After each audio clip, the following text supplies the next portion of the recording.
अभांगा जा छोड़ दी साफा लई कौन के कहल मानी ताजा ताजा लाइल बानी अखिया खोली देख ली ना पीली पुदीना पुदीना पीली पुदीना पीली पुदीना सावन भरही असो भंगिया के बिना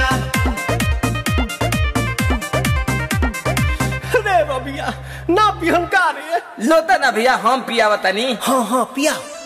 भनिया धो तुलावा थोली बतली तवे तदी भनिया धो तुलावा थोली बतली तवे तदी ए तबे लतालाई तली बाबा ए तलोते तदी ए तबे लतालाई तली बेलूरा ताली जनतानी बाबा रउआ भंगिया के बिना काम न चलेला एको दिन राम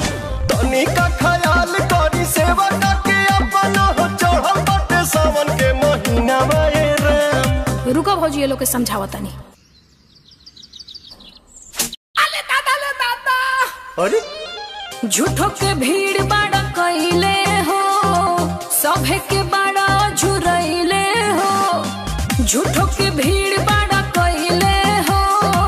सभे के बाड़ा झुरइले हो तोहर बिगड़ल काम बन जाई छल भर में बाबा के शहर में जादेव घर में बाबा के शहर में जादेव घर में बाबा के शहर में ये बतिया ढंग से ना बोल तू जाना जल्दी पुदीना